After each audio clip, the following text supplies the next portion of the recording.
तो 2019 के घमासान पर इस वक्त की दो बड़ी खबरें आपको बता दें। एक तरफ राहुल गांधी राफेल डील को 2019 का हथियार बनाने में जुटे हैं, वहीं दूसरी तरफ बीजेपी वाड्रा के बहाने गांधी परिवार की घेराबंदी कर रही है।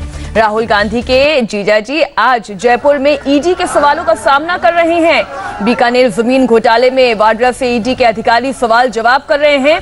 वहीं ये दूसरी तस्वीर आप देख रहे हैं, थोड़ी देर में प्रेस कॉन्फ्रेंस होने वाली है और राहुल गांधी ने अब से थोड़ी देर पहले ही एक ट्वीट करके कहा है कि राफेल पर वो एक नया खुलासा करने वाले हैं। राहुल राफेल पर अपने नए हथियार पर फिर जनता के सामने आएंगे। अब देखना यह होगा कि राहुल के इस हथियार में सरकार को घेरने का दम होगा या नहीं।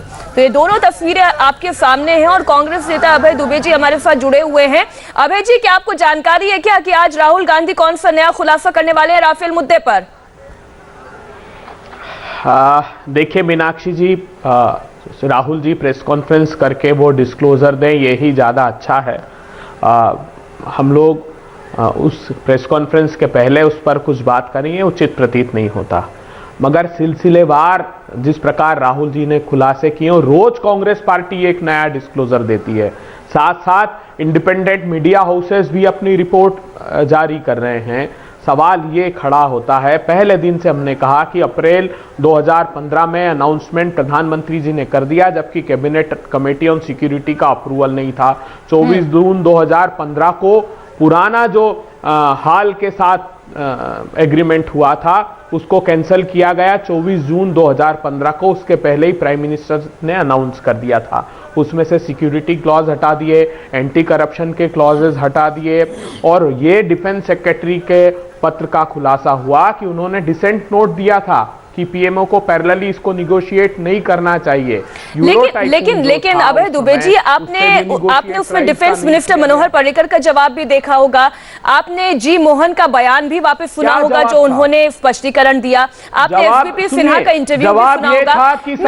मैं लौटूंगी आपके पास अभय दुबे जी, क्योंकि इस वक्त हमारे संवाददाता मनीष झा दिल्ली से जुड़ चुके हैं। एक बार मैं रुक कर लेती हूँ। मनीष, कितनी देर में प्रेस कॉन्फ्रेंस शुरू होने वाली है और आज राफेल में कौन सा एक नया बम फूटने वाला है? देखिए, सबसे पहले तो मैं बता दूं कि इस समय जो हम लोग कांग्रेस मुख्यालय में हैं और अब से थोड़ी देर के बाद ये प्रेस कॉन्फ्रेंस शुरू होगी। अभी फिलहाल चूंकि राहुल गांधी एसपीजी प्रोटेक्टी हैं तो सभी पत्रकारों को प्रेस कॉन्फ्रेंस रूम में घुसने से पहले सिक्योरिटी चेकिंग वगैरह हो रही है और इससे अंदाजा लग रहा है कि अगले 10-15 मिनट के अंदर प्रेस कॉन्फ्रेंस ये शुरू हो जाएगी। जैसा कि राहुल गांधी पहले ही ट्वीट करके ये कह चुके हैं कि राफेल मामले में जो नए खुलासे हुए हैं उसको लेकर ये प्रेस कॉन्फ्रेंस होगी। यानी कि जो एक अंग्रेजी अखबार ने जो रिपोर्ट की है जिसके मुताबिक अनिल अंबानी डील होने से कुछ दिन पहले फ्रांस गए थे और वहां पर फ्रांस के जो रक्षा मंत्रालय है उसके ऑफिस को उसने विजिट किया था। ये सब जो अखबार के खुलासे हैं उसको लेकर एक बार फिर राहुल गांधी राफेल मुद्दे पर सरकार को घेरने की कोशिश करेंगे। जी, दिलचस्प बात यह है कि ये खबर भी आ रही है कि उधर सीएजी राफेल मामले पर अपना ऑडिट करके बिल्कुल अपनी रिपोर्ट संसद भवन में देने वाली है। मनीष, आप बने रहिएगा हमारे साथ। एक तरफ राहुल राफेल पर नया रण छेड़ेंगे, वहीं उनके जीजाजी यानी रॉबर्ट वाड्रा बंगले और जमीन के जंजाल में फंसते हुए नजर आ रहे हैं। आज वाड्रा जयपुर के ईडी दफ्तर पहुंचे हैं, जहां वाड्रा से बीकानेर जमीन घोटाले में पूछताछ हो रही है। अब तक की पूछताछ में वाड्रा घुमावदार जवाब देकर सवालों को टालने की कोशिश करते आए हैं। ऐसे में इस बार ईडी के अधिकारियों ने पूछताछ की एक नई रणनीति बनाई है। वाड्रा के ज्यादातर सवाल ऐसे पूछे जाएंगे जिसका जवाब केवल हाँ या ना में दिया जाएगा। वहीं प्रियंका गांधी आज पति धर्म निभाते हुए वाड्रा को ईडी दफ्तर छोड़ने के लिए आई। संदेश देने की कोशिश की गई कि चाहे कुछ भी हो जाए वो अपने पति के साथ पूरी तरह से मजबूत खड़ी हुई हैं। तो इस वक्त की दो बड़ी खबर, आज वाड्रा से पूछताछ का सिलसिला शुरू होने वाला है।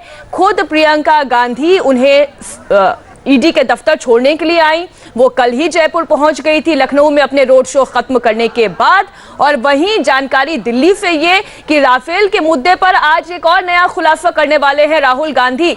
तो हर तरफ दिल्ली से लेकर जयपुर तक हमारी नजर बनी हुई है, लेकिन जयपुर में हलचल शुरू हो चुकी है। इसलिए मनीष भट्टाचार्य, मैं आपका रुख कर रही हूं, क्या सवाल जवाब का सिलसिला शुरू हो चुका है?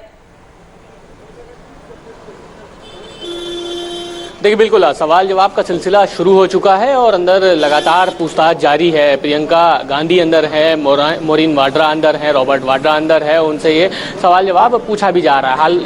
लेकिन इस बार कहीं ना कहीं सवाल जो पूछे जा रहे हैं वो हाँ या ना, यानी ऑप्शनल वाइज ये सवाल हैं। और ये ऑप्शनल वाइज सवाल इसलिए भी है क्योंकि कहीं ना कहीं जो दिल्ली में पूछताछ की जा रही थी ईडी द्वारा रॉबर्ट वाड्रा से, तो घुमावदार तमाम जवाब दिए जा रहे थे। इस पूरे मामले में कहीं ना कहीं सीधे सीधे सवाल पूछे जाएंगे। इसके थोड़े से अगर मैं आपको संक्षेप में बताऊं कि ये 2006-07 में जो बीकानेर में इन्होंने जमीन खरीदी थी लगभग 275 बीघा, और 2014 में ये पूरा का पूरा मामला दर्ज हुआ है। 2010 में खुलासा हुआ था कि इन्होंने जो जमीन खरीदी है वो जिससे भी खरीदी है उसमें स्काईलाइट हॉस्पिटैलिटी के जो चेक हैं या जो ट्रांजेक्शन हुए वो उनकी कंपनी के नाम से हुए हैं।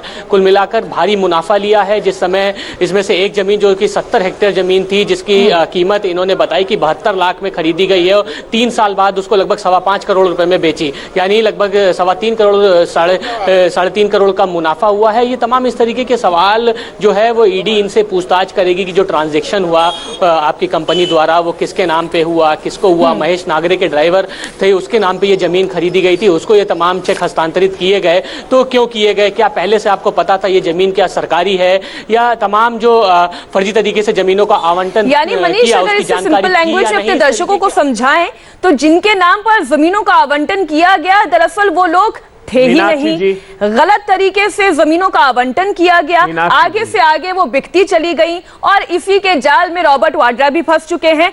यहाँ पे केवल रॉबर्ट वाड्रा नहीं, तब तो सवाल तत्कालीन सरकार पर भी उठेंगे। अभय दुबे, क्या जवाब देना चाहते हैं आप?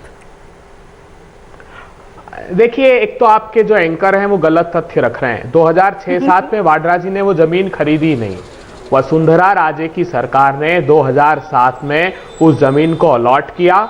उसके बाद लगातार 3 बायर्स ने उसको खरीदा है। उन तीनों बायर के नाम से म्यूटेशन यानी नामांतरण हुआ, नोयत में दर्ज हुआ, राजस्व रिकॉर्ड में नाम दर्ज हुआ। 2010 में वाड्रा जी की कंपनी ने वो जमीन खरीदी। 2014 में जब ये कहा कि 2007 में जो वसुंधरा ने जमीन अलॉट की थी वो गलत तरीके से की थी, तो सीआरपीसी के 173 में एक सिविल सूट वाड्रा जी ने फाइल किया, एक एफआईआर वाड्रा जी ने फाइल की कि अगर धोखाधड़ी हुई तो ये मेरे साथ हुई है। तो न तो वसुंधरा सरकार ने एफआईआर वाड्रा जी के खिलाफ की है, ना कोई चार्जशीट उनके खिलाफ फाइल हुई है। तो फिर आज रातों रात स्वप्न आता है ईडी को और वो इंटरोगेट करते हैं, क्योंकि राफेल में भीषणतम भ्रष्टाचार हुआ और शीर्ष से पोर पोर तक मोदी सरकार उसमें डूबी हुई है। उस पर पर्दा डालने के लिए ये सारी कवायद है और कुछ भी नहीं। अनिल दुबे जी, अनिला जी, जो केस समझा रहे हैं उस लिहाज से तो सवाल रॉबर्ट वाड्रा के साथ साथ वसुंधरा राजे पर भी उठता नजर आ रहा है। देखिए, मैं एक बात जानती हूँ और लगातार ये कहती आई हूँ कि अगर रॉबर्ट वाड्रा ने कोई गलती नहीं करी, मोरिन वाड्रा ने कोई गलती नहीं करी और बिल्कुल जो भी कुछ किया है बिल्कुल लीगलिटी वे में किया है, तो कांग्रेस क्यों परेशान है? रॉबर्ट वाड्रा क्यों एक इमोटिव कॉल शूट करते हैं अपने फेसबुक पेज पे? आप क्यों परेशान हो रहे हैं? अगर आपने कुछ नहीं किया, सब कुछ पेपर आपके बिल्कुल डॉट करेक्ट है, तो आप हो जाने दीजिए ना जो कुछ हो रहा है। आर्य पार अच्छा है। इससे पहले कि राहुल गांधी की प्रेस कॉन्फ्रेंस शुरू हो, विनोद अग्निहोत्री जी, आपकी एक टिप्पणी।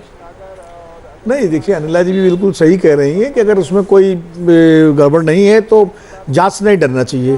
तो मुझे लगता है जांच से शायद वो डर भी नहीं रहे, वो तो बाकायदा जा भी रहे हैं। और कांग्रेस पार्टी के प्रवक्ता अपनी सफाई दे रहे हैं, क्योंकि सवाल जब उठ रहे हैं तो वो बता रहे हैं कि भाई सच्चाई ये है उनके हिसाब से। मुझे लगता है कि सारी तथ्य, सारी चीज़ें जांच के बाद ही सामने आएंगी। लेकिन चूंकि राजनीतिक परिवार से जुड़ा हुआ मामला है, इसलिए राजनीतिक मुद्दा बन गया है। और जब राजनीतिक मुद्दा बन गया है तो न भाजपा चुप रहेगी इसमें, न कांग्रेस चुप रहेगी। हम अपेक्षा करें सब कुछ शांति से चलता रहेगा, ये मुझे लगता है हमारे जैसे पत्रकारों का भी बचपना होगा। ये निश्चित रूप से इस पर राजनीति होगी। चुनाव का समय है, लोकसभा चुनाव बिल्कुल सर पर है और इसलिए दोनों तरफ से राजनीति होगी। मुझे तो लगता है कि इस मामले में अभी तक जो स्थिति है, एक सवाल ये जरूर उठेगा कि 4.5 साल तक केंद्र सरकार और पिछले 5 साल तक राजस्थान में वसुंधरा सरकार थी, तो ये सरकारें अब तक क्या करती रही, ये सवाल तो हर व्यक्ति के मन में उठेगा। अब उसका आप प्रक्रियागत बता सकते हैं, सब प्रक्रिया में समय लगता है, ये समय लगता है। लोग ये कहते हैं कि 3.5 साल से तो वो कह रहे हैं कि हम जांच प्रक्रिया चला ही रहे थे। अगर इतनी धीमी चल रही है तो फिर उस जांच प्रक्रिया का क्या मतलब है? तो कुल मिलाकर के ये सवाल तो उठेगा और कांग्रेस सवाल उठाएगी। इसका सही जवाब भारतीय जनता पार्टी को भी देना होगा, क्योंकि सारी पब्लिक डोमेन में ये चुनाव में भाषण होंगे। देखिए, भाजपा के नेता अपना भाषण देंगे, कांग्रेस के नेता अपना भाषण देंगे, लेकिन कहीं ना कहीं ये एक सवाल जरूर रहेगा। प्रियंका जी के हस्बैंड नहीं होते तो ये इंटरोगेशन होता भी नहीं, ये बता दूं मैं आपको। नहीं सर, ये आप कैसे तय कर लेंगे कि इंटरोगेशन ईडी करता है या नहीं करता? ये तो इन्फोर्समेंट डायरेक्टरेट या सीबीआई अगर कोई कार्रवाई करती है तो उसके अधिकारी तय करते हैं। अभय दुबे जी, आपको मौका मिलेगा पूरा। अभय जी, आपको मौका मिलेगा पूरा। हर्षवर्धन जी, इससे पहले कि राहुल गांधी अपनी प्रेस कॉन्फ्रेंस शुरू करें, क्योंकि 11:10 हो गए हैं और कुछ ही पलों में राफेल मुद्दे पर एक और नया खुलासा राहुल गांधी करने वाले हैं। कांग्रेस पार्टी लगातार ये कह रही है कि दरअसल हम राफेल के मुद्दे पर नित नए खुलासे कर रहे हैं, जिसकी वजह से इस वक्त बेचैन हो चुकी है बीजेपी और इसलिए वो रॉबर्ट वाड्रा पर शिकंजा कस रही है। प्रियंका गांधी के आने की वजह से राजनीति में वो परेशान है। देखिए, परेशान होना स्वाभाविक है, लेकिन एक चीज़ तो ये कि जो ईडी की जांच हो रही है, ये राजस्थान हाईकोर्ट ने आदेश दिया था। ये कोई ऐसा नहीं है कि अचानक मोदी सरकार जागी है और ये ईडी की जांच हो रही है। तो तथ्य के तौर पर, और दूसरा एक जो अभी कांग्रेस के प्रवक्ता अभय दुबे जी कह रहे थे कि वो प्रियंका जी के पति नहीं होते तो ये नहीं होता, तो ये भी सही बात है। प्रियंका जी के पति नहीं होते तो कंपनी ऐसा नहीं होती कि खुद ही लोन देती, खुद ही जमीन देती और खुद ही फायदा दे देती, तो ऐसा भी नहीं होता। तो कुल मिला के मैं तो इसको बड़ी अच्छी स्थिति के तौर पर देखता हूं कि राजनीतिक प्रतिद्वंदिता में सही, राजनीतिक साजिश में सही, अगर जो भी कहीं आरोप भ्रष्टाचार है किसी भी पक्ष का, वो भारतीय जनता पार्टी का हो या कांग्रेस का हो, वो अपराधी अगर है तो उसको सजा मिले। हमारे जैसे लोग तो इससे बड़े खुश होंगे, क्योंकि बहुत ज्यादा बुनहोमी थी। ये नेता आपस में एक दूसरे के अपराधों को, एक दूसरे के भ्रष्टाचार को बचा ले जाते थे। कम से कम उससे मुक्ति मिले, देश को तो बड़ा भला हो। आम जनता का इसमें फायदा है कि भ्रष्टाचार चाहे यूपीए कार्यकाल में हो, एनडीए कार्यकाल में हो, लेकिन अगर दोनों तरफ से हो तो आम जनता का फायदा है। जी बिल्कुल। एक छोटे से ब्रेक के लिए हम रुक रहे हैं, हो रहे हैं फौरन हाजिर, क्योंकि हमारे जो दर्शक है, इंडिया टीवी के दर्शक, शायद वो भी सुनना चाहेंगे कि आज राफेल मुद्दे पर राहुल गांधी कौन सा नया खुलासा करने वाले हैं। इसलिए बिना वक्त गवाए